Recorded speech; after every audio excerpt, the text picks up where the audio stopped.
Ryan, what's it like sharing a ring with Canelo Alvarez, the brilliant Mexican? It was an unbelievable experience, going to Guadalajara in his hometown, fighting the up-and-coming biggest name around that time. Obviously, he was WBC champion.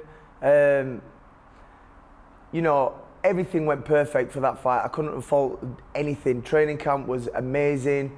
We went over there 3 weeks before.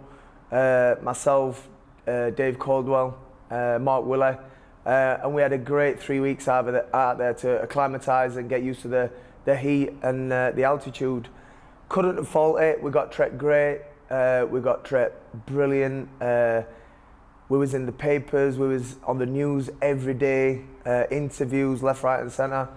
And then when I stepped in the ring, wow, what an unbelievable fighter he was. Everything I tried, he had an answer for. You know, I was a little bit surprised that he didn't try and attack me straight away. He held the centre of the ring. He tried to box me, tried to keep it long. So I had to change my game plan early on in the fight. So I tried attacking him, and great defence, great movement, great head movement. So yeah, what an unbelievable fighter, and he was only 22 at the time. What we're 4 or 5 years on now, and he's pound for pound top 5, I'd say, definitely. I know you went into the 12th round. Was there any stage during that fight you thought, this isn't going to happen tonight? You know, I went back to the corner and I remember, I think it was around 9 or 10, Dave turned around and said, do you want to win this fight? And I said, listen, of course I want to win this fight. I'm trying everything. But like I say, he had an answer for everything. I never once thought, you know, I can't beat this guy, because, you know, you go back to your, in the fight, you're positive, you're confident, and that's how I were up until that 12th round.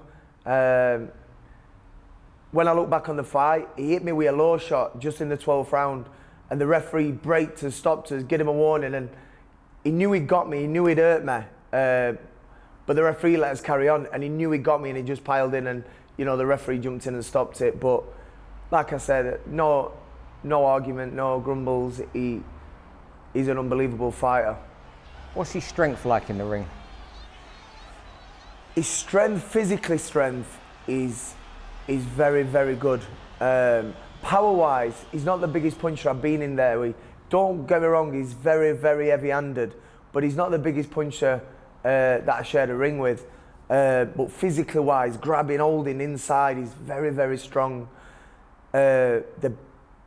The things what stand out in my mind, what's good about Alvarez is he doesn't waste anything.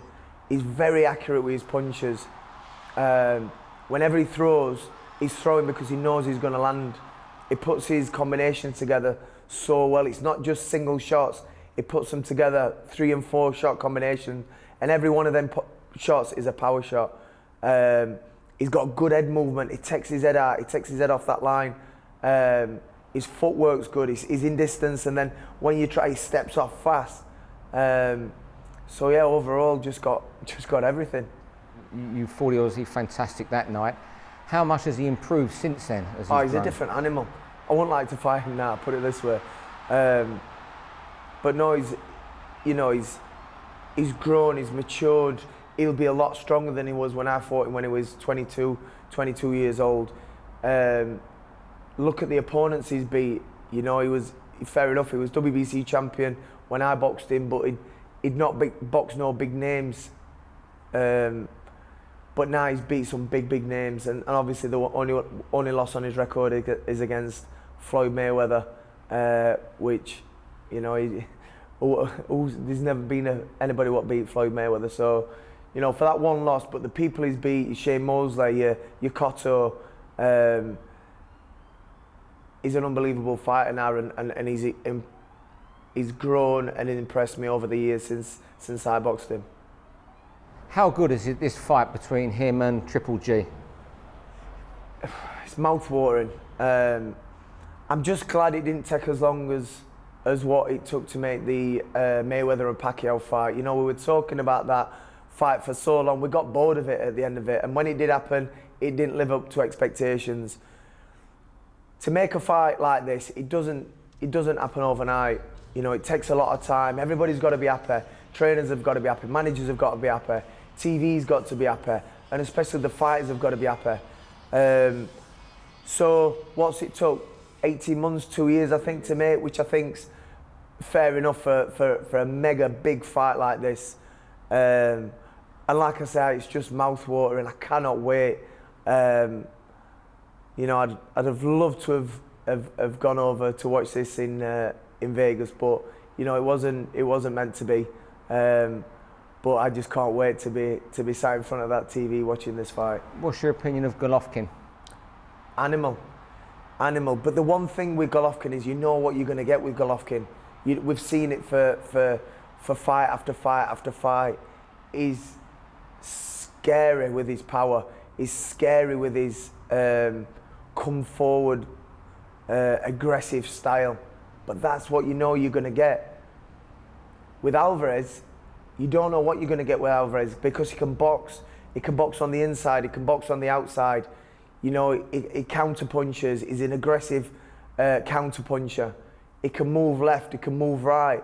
And that's the reason you don't know what you're going to get with Alvarez. So Alvarez's tactics, they're working on one particular style. Golovkin's tactics, they're going to have to be working on quite a few different styles. Boxer, counter puncher, come forward, having a fight. Don't get me wrong, sooner or later in this fight, Alvarez is going to have to show us what he's made of, and he will have to stand with Golovkin and trade. And we will see what Alvarez is all about, but we will also see what Golovkin's all about. So it's just a mouth-watering fight and it's got everybody talking about it. I'm a bookie and I'll give you a free bet in my shop. Who wins? My money's on Alvarez. It really is, and I'm not just saying it because I've shared a ring with him. I'm saying it because it's what I believe. I think, don't get me wrong, he's going to have some tough rounds in there, but I believe he's got everything you need to be a Triple G. He's got the power, he's got the speed, he's got the movement. You know, Kel. You know, obviously we know Kel for Golovkin, and for some rounds he put Golovkin on the back foot. Kel wasn't probably big enough to keep a Golovkin off, and that's, as well as the eye, that's what shone through with Golovkin in that fight. Alvarez is much bigger than Kel, stronger than Kel. So he's not going to be shoving Canelo around. Golovkin's going to be, believe me, going to be getting shoved around himself, because when he's on the inside, Alvarez is very, very physically strong. Just speaking off camera, he's not the biggest puncher I've been in, but he hits hard. You know about it when he hits you. And I just believe he's got what you need to beat a Triple G. I don't see him stopping him. I don't see him knocking him out. I think he wins. Fair margin on points. Will the fight live up to expectations on September 16? Why should it not? There's no reason why it shouldn't. You know, the styles are going to gel. The aggressive Mexican mentality of Canelo will come out 100%. That's why I'm saying we're going to see what Canelo is made of as well. And we know Triple G, that's all he brings to the table. He's going to be in front of Canelo's face from round 1 to round 12, or however long the fight lasts. But the styles are going to gel. There's no reason for it not to. And I think, you know, we're in now. We're going to be in September. You know, you're definitely going to see a Fight of the Year candidate, 100%.